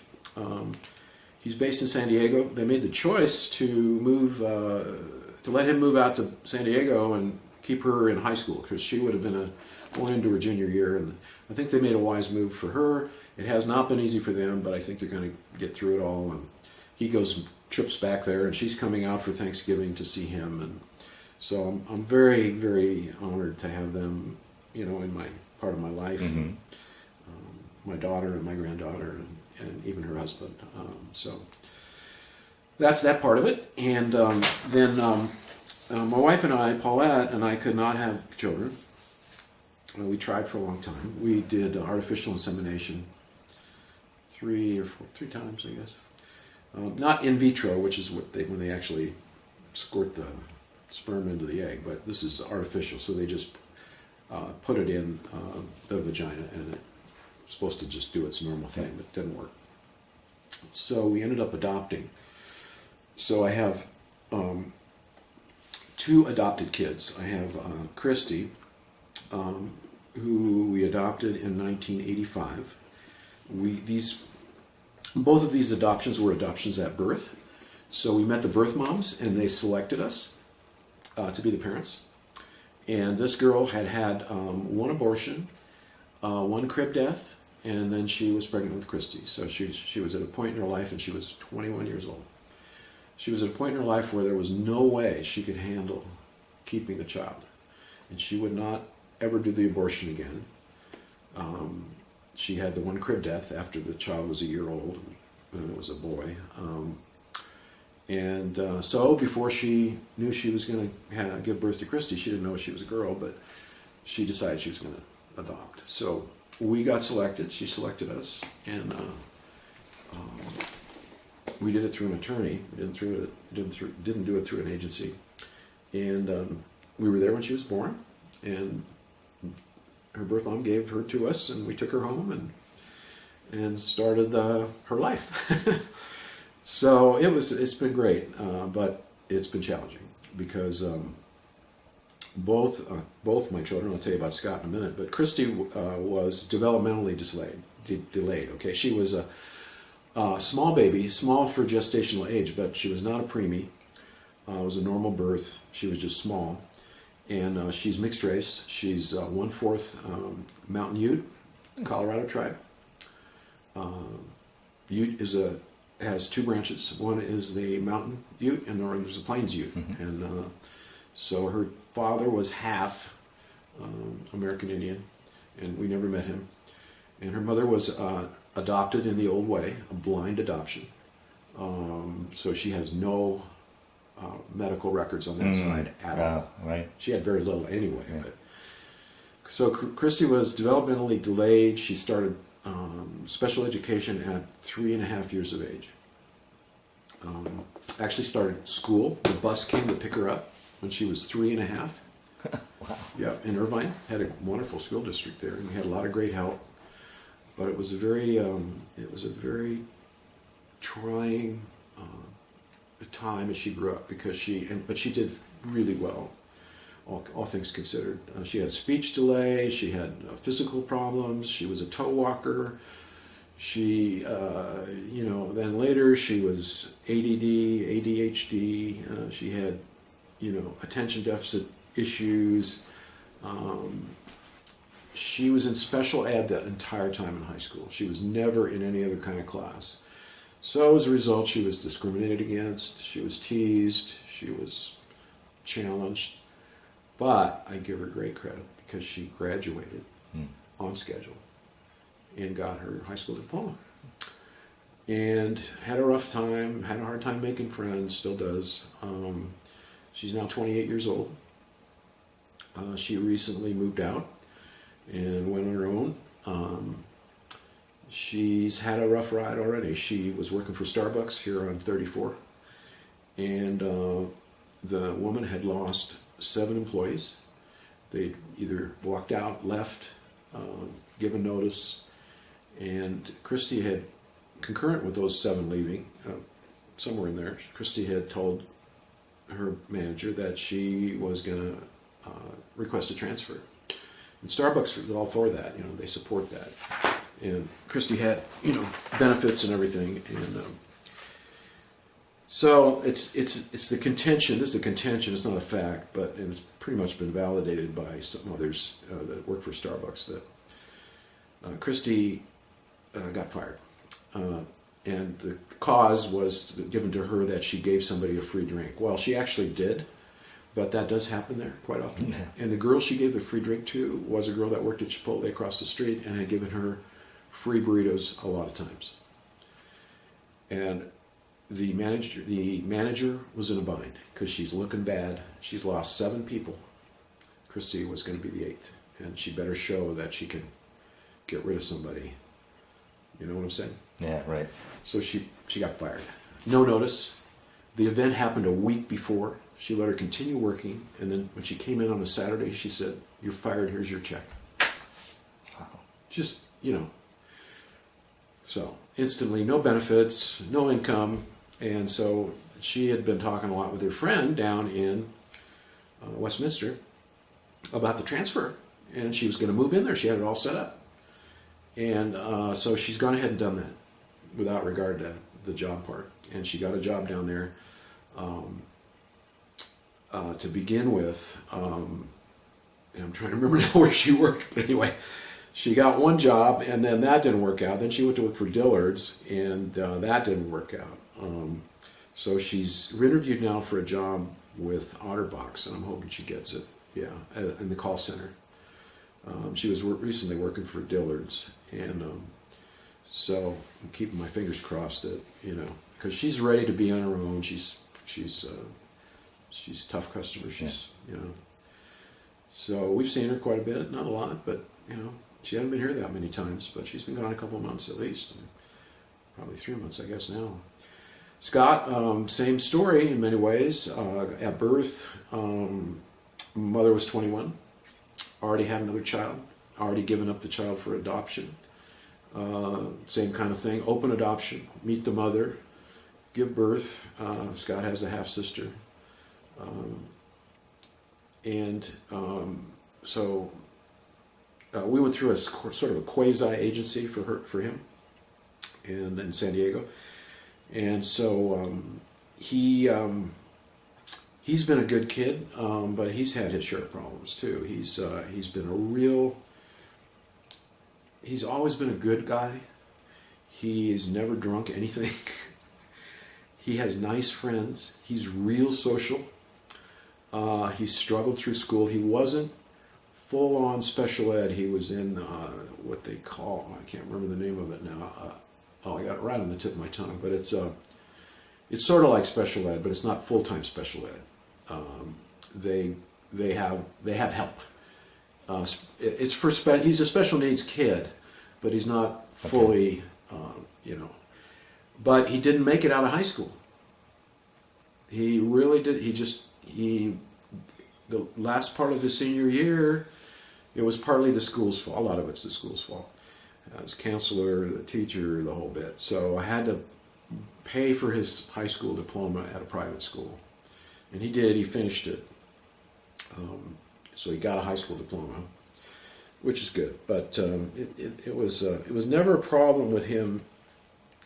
There wasn't anything. He never did anything bad. But he just had a hard time. He just had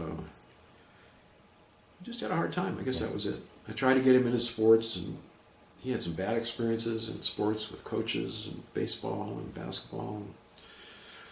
Anyway, he's doing great. He's 24 years old. He's got a full-time job I emphasize full-time, at Best Buy in Fort Collins.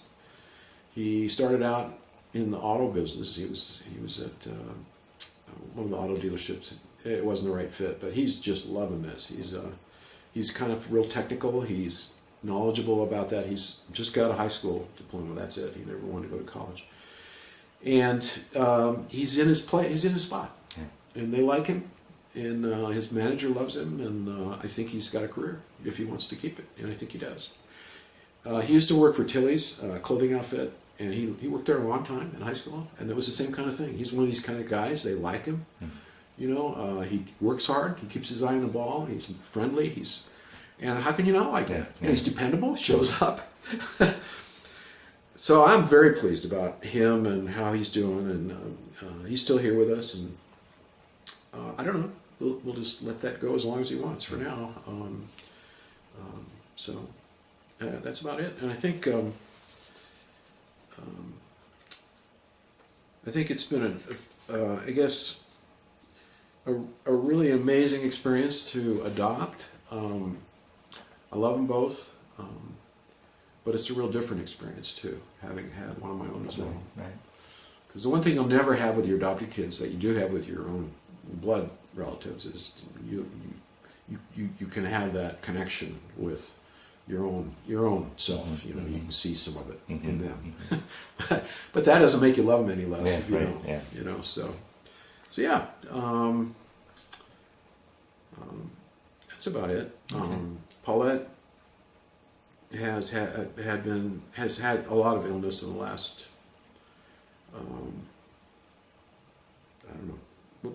almost 10 years, 8 years. Fibromyalgia, neuropathy, peripheral neuropathy.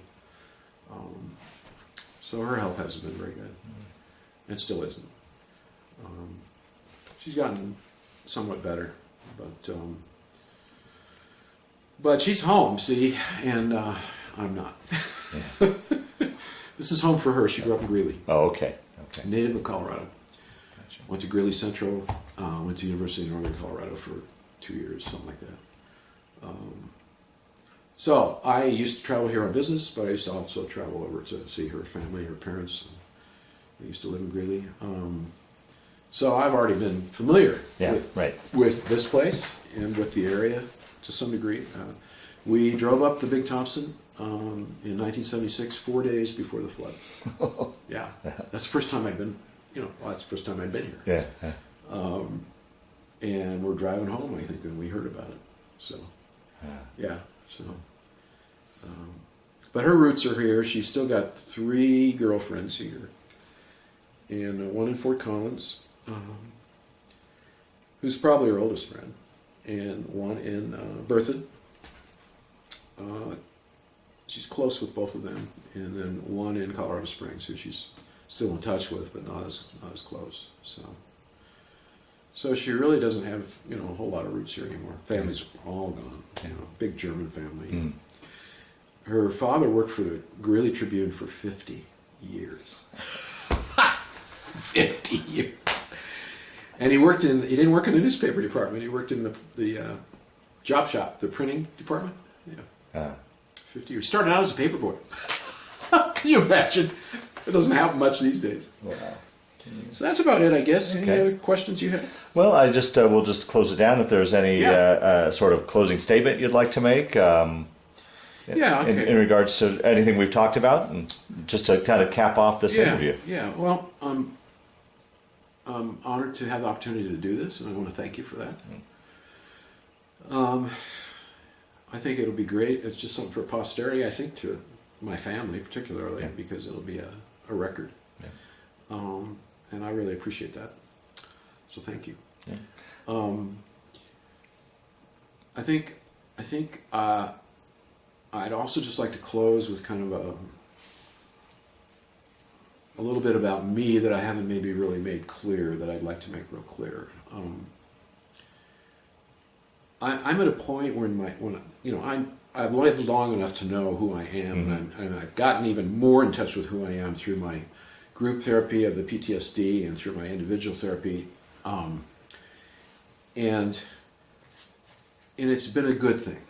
I guess I want to say that it's been a great thing, and I don't feel bad about any of the stuff that's happened, but I appreciate what's happened, and I appreciate how it's affected me, and it's affected me in a lot of positive ways as well as negative ways, and I accept all that. So I have no bitterness at all about any of this. I've made some bad choices, no question, but I've had a wonderful time. A lot of it. Some of it's just been incredible. In this respect, I love to travel. I have traveled a lot. I've been to Africa, I've been to Australia. I was Australia twice, Africa twice, Cape Town down in South Africa. I've been to Europe on my own. I've been to Europe with Paulette. I've traveled all over. I haven't done the world. I've been to Peru. I've been to Panama. I can go on and on. Southeast Asia. Yeah, Southeast Asia. I've been around over there. Yeah. So I love that part of my life because I still vibrate with it. Yeah. Even my little trip to Charleston was great, and my trip just out to California for my 50th reunion was great. I guess that all being said, one of the things that I know about myself is that I have a servant's heart. I like to serve. That's why I liked the military. It was a very natural fit for me because I love to serve people, and I was serving a big bunch of people there, and I knew it. Although I didn't really cognitively put that together when I was doing it. But I know now today that my mother, who was a nurse, I'm really a lot like her, and she was the same way as me. And sometimes that's great, and sometimes it's too much because I just love to serve people. My kids, I love to take care of, do things. My mother was the same way. So that part of me, I would never change. It gives me great satisfaction to serve, and I'm doing that today. I take 2 World War II vets to Veterans Breakfast every Saturday, and the breakfast has no structure to it other than Pledge of Allegiance, an invocation, and singing Happy Birthday to whoever has a birthday, and that's about it. And then we all pay for our own breakfast. But it's just an honor to me to take a couple guys that served in World War II, and that whole serving thing, is always going to be a part of me, and it's just who I am. Yeah. I can't help it. Yeah. So I hope I get more opportunities to serve others in the future, and whatever that means, whether it's a job, which I would like to have, or another job, or whether it's just volunteering or whatever it is. or working in a surf shop. I've often thought about that as an old guy. Yeah. But you know, we'll see. We'll see. But I'm ready for more. Yeah. Oh, very and good. I hope to be around another 20 or 30 years to give it all I have. That's really the truth. Yeah. Because I would leave this world with no greater satisfaction than to know that I had served my country and my fellow Americans and my friends. Oh, very good. Oh, good point to end on. Ken, I want to thank you for saying that, to tell your story, but more importantly, I want to thank you for your service to our country. Thank you. Appreciate it. Yeah.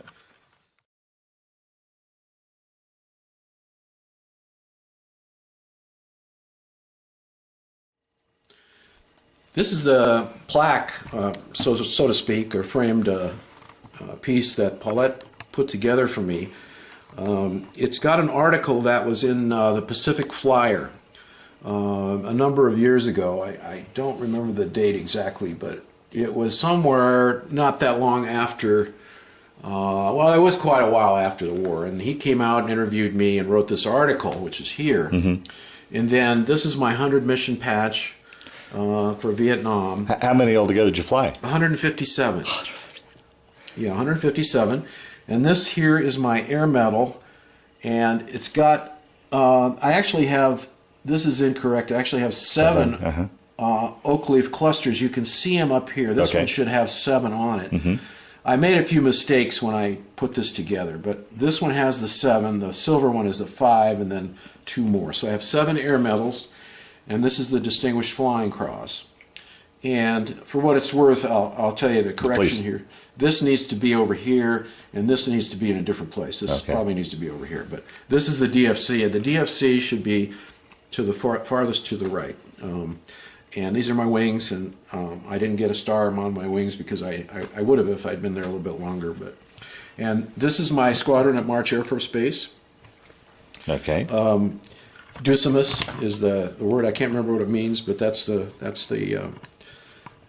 that's not the squadron. That's the 22nd Bomb Wing. Okay. And then this is the squadron, which is the 2nd Bomb Squadron. It's got a little cartoon character riding a bomb down. So, and this patch is one we made up after we got hit by the missile. Oh, really? Yeah. This is just private. Our crew had it, and some of the guys put it on their uniform, their flight suit. I didn't, but this is called SA-2 Flight Examiner. The missile was a Soviet SA-2 guideline, 21-foot telephone pole, 24 inches in diameter, a high explosive in the nose of the missile. Pretty much looked like this little red missile here. And this is my rank, captain, and then my name tag, and so that's that. Okay. These are my dog tags. Pretty hard to read. The plastic on the outside was an option. I like the plastic. Some people used to say, well, if you have that plastic on there and you get too close to fire, they might burn, which is probably true, but you know, if I was on the ground, I probably never would have put the plastic on, but being in the air, just figured why not. It's a lot more comfortable than having those things banging on you. So that's those. These are my flight gloves. As you can see, those are mine. And you know, you kind of sweated in them, and that's why they got black like that. And that's my survival knife that I always carried in my knife pocket on the inside of my thigh. And these things, including my dog tags, I'm going to be giving to the Air Force Museum. I've already given the museum some of my memorabilia when I visited my airplane in Dayton, Ohio, and you know, went on board it and met the curator. But I also told them at that time that, and they asked me if I could bring back whatever else I could to leave there, you know, just as a historical record of, you know, I was the guy that was the aircraft commander. Yeah. It's not they don't necessarily show that stuff, but they have it on file there, see, and they keep it stored. And so that's that. Okay. These patches were readily available in Thailand, and you could get them made up, custom made, almost no cost.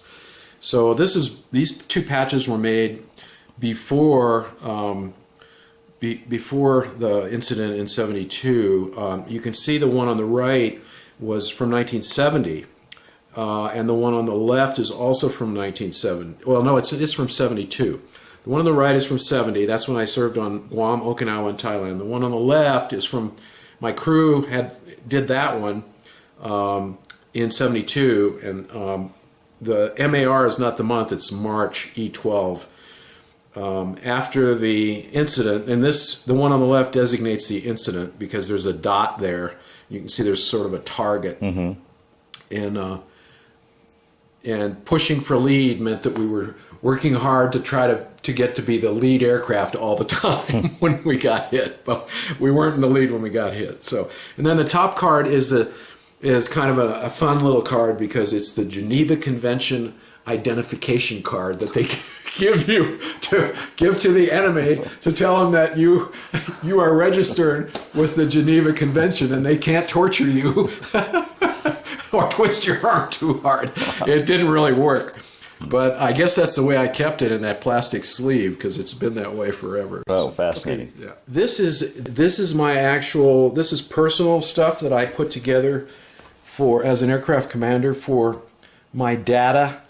I would fill this out at the briefing. This is the last mission that I flew, and you can see I was green 1. That was my call sign, green. Normally we used colors in those days. I think I said when I talked about when I got hit, it was aqua. But this particular day was the last flight I flew, and I think it was out of Thailand. And so we had codes for various things, and we had a mission number, and down below you can see divert, withhold, recall, and a phonetic. These are words they would use over the radio so that nobody could interpret what they were saying. So if they called and they said, or put it on the guard frequency, it said harmless. That would mean you'd withhold. You wouldn't go to the target. Okay. And then the times on the left, those are times. Start engine, taxi, takeoff. You can see those times. Military times with a 0 in front of the 6.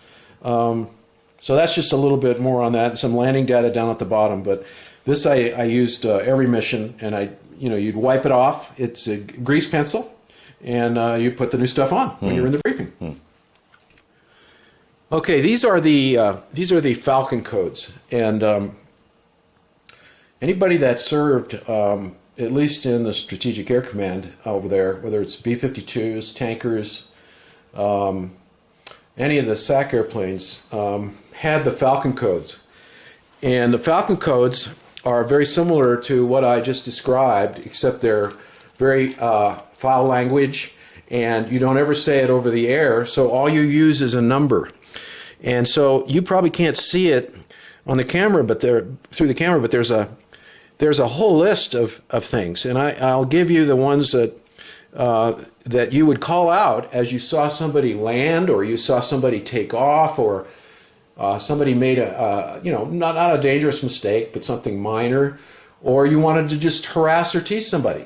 You could use, and one of the ones we used all the time was you would just call out and say, well, that was a 109. And so I'll tell you what that one says. The 109 says, beautiful, just effing beautiful. Okay? So if a guy did a bounce landing or something and you saw him, you were maybe waiting to take off and he came by and did that, you could go, that was a 109. A sarcastic 109. Oh, yeah. And so there's all these codes, see. The top one, 101, is you got to be shitting me. And it just goes on and on and on, and sometimes it really got intense. Guys would start doing these all the time. So it was really a fun thing. It was a way to relieve tension. It really worked because you'd get surprised sometimes, and you'd have somebody call it out on the guard frequency or something. So you had to have some levity over there, and you had to have some opportunity to let the tension off. And this is one of the ways you could actually do it in the airplane, sometimes in the air, and you could say, that was a 109, and everybody knew what it was, but you didn't have to say it. So. Well, Ken, talk a little bit about, I imagine it had to be quite an emotional thing when you went back to the museum and saw your plane and climbed into it after all these years. What was that like? It was great, and that was an opportunity that was given to me by the curator at the time of the museum, National Museum of the United States Air Force, because I called him. Long story about how I found out it was there. I didn't know it was there until about probably 1998. I didn't know where it was. And I'll just tell the story real quick. A guy that was working for me had retired from the Air Force. He was a full colonel. He had become a writer. He was doing writing assignments for the Smithsonian Air and Space magazine. And he got an assignment to do an article on the START Treaty, Strategic Arms Limitation Agreement, or the SALT Treaty, Strategic Arms Limitation Agreement, not the START Treaty. So he got this assignment, and he knew I'd flown B-52s, and he wrote the article, and we traveled. I didn't have to pay for anything. He got paid for the whole thing, and we went over to Davis-Monthan. And in those days, in 98, I think it was 98, 97, somewhere in there, they were breaking all the B-52s up. And we were doing the Strategic Arms Limitation Treaty with the Russians. And the Russians were getting rid of their missiles, their nuclear missiles. And we were breaking up the B-52 bombers. And we were checking each other with satellite photos. So they would send their satellite photo over Davis-Monthan, which is in Tucson, and take pictures and see that we had cut up the B-52s. So one of the things that this fellow did to write the article, he mainly wrote the article about that, and then he incorporated just a tiny bit of my story to give more interest. So we went over there in search of the airplane. And at that point, I didn't know where it was, he didn't know where it was. We tried to find out where it was, we couldn't. We got over there and we found 666. 56-666, and he thought this is cool because 666 is the devil. Yeah. So he kind of tied that into the article. It had no relation to me, yeah. But my airplane I knew was 665. So they were built right next to each other. So anyway, we did that. He wrote the article. It was published. It was very good, and we got back, and he said, it's really bugging me that I can't find your airplane. And he had access, because he was a retired full colonel, to anything he wanted, really. He could go on bases and all that. And so he was down in Florida, and he said, I'm going to go to the Airplane Records Division. That's where it is, at a base in Florida. I forget which one. It doesn't matter. But so he went on the base, he went to the records, dug through the files, found the records for 666, because all the records had been shipped there because they were breaking these airplanes up. And he gets to 665, and there's a file there, but all that's in it says, see Air Force Museum. Records transferred. So he calls the Air Force Museum. They say, we got it here. It's part of the museum. So that is the only way I even knew where it was, and thanks to him, So then I called the museum. I was so excited. I said, I want to come see the airplane. And the guy just said, I asked for the curator, the head guy, that takes care of, not that necessarily runs it, but manages the whole thing, the displays and the history. And, these guys, that's what they love to do in any museum. So, he was so excited. He said,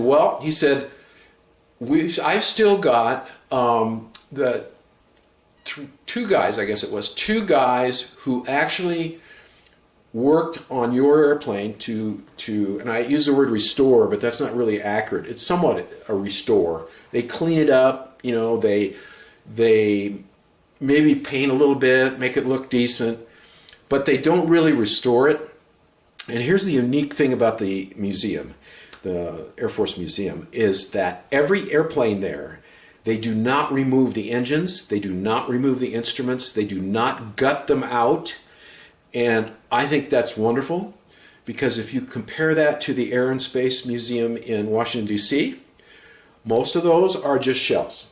The engines are gone, everything's gone but the shell. And sure, you can say that's the airplane, it is, but these at the Air Force Museum, you could literally, if you wanted to, probably never would, pull them out of these big hangars, which is the museum is huge, and put fuel and oil in them and start them up.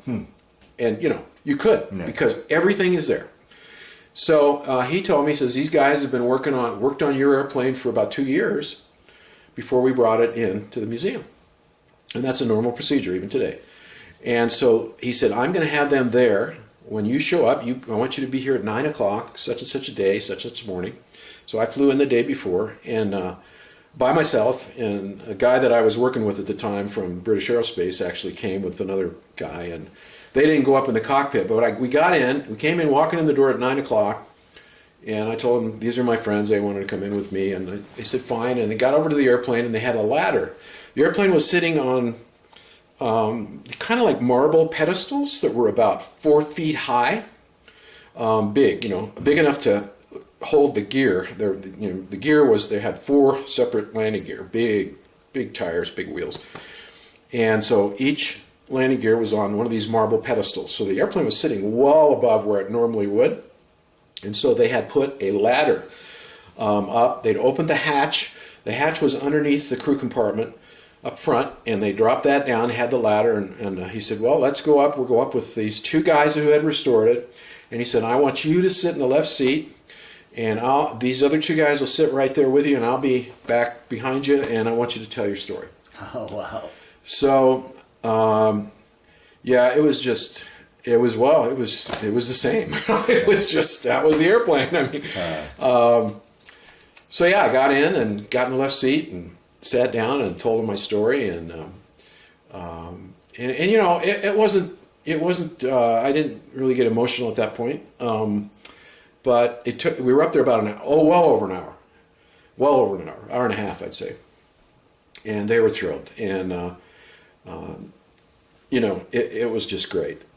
So then we wrapped it up. I was probably 10:30 by that time, because the Air Museum opened at 9, and I was there right at 9, and we parted company. I said goodbye to my friends, and they went off and wanted to look around, and talked a little bit more to the curator, and he said, if you can get me any more memorabilia, I'd love to have it, because I'll put it on file and keep it here to be part of the historical record of the airplane, who you were and any pictures you have. So that's where a lot of my stuff went already. Gotcha. And then I started my tour, and I had all day, I had nowhere to go. I was going to stay another night, and I started walking away from the airplane, with the airplane just behind me, and I got about maybe 25 yards. This is a big place, and it's even bigger now. At that point, they only had 2 hangars, and these are hangars, but they're so huge you can't even call them hangars. Now they have 3, but anyway, I got about 25 yards away, and I heard some music, and now this is still in the morning, so there weren't a lot of people there. I think it was a weekday. I mean, there were people there, and I heard this music, and I thought, what is that? And I looked over to my right, and I saw this hexagon kind of little, I wouldn't call it a building, it was like a hexagon room that was freestanding, that had been built, and it was over to the side of this one area. And so I thought, I gotta go see what that is, So I walked over there, and I walked in, and it was a memorial to, I was a memorial, I believe, to Christian pilots, okay, who were pilots who were famous, who had been Christians. Okay. And so they had this Christian music playing, and it was like, I don't know, for lack of a better term, it didn't say this on it, but to me it was like a prayer room, or sort of a room to honor these guys. And they had the pictures up on the wall, and the music was playing, and so then I realized what this was, and that it was, Christian music, and that's where I think the emotional part really got to me, because I'd just been on the airplane for an hour and a half, and I can't say anything really significant. I mean, I didn't start breaking down crying, but I definitely was. It was a very emotional time for me. Sat there for quite a while, and just sort of, I think I really just sort of reflected, and it was so beautiful music, and kind of, all by myself. It was great. I'll never forget it. I'll be darned. And I walked out of there, and it felt like, $1 million actually. And then I went and really worked hard to see the rest of the museum that day, and boy, it's you can't see it all in one day, but I tried my best. So I recommend you go. Yeah. Great story.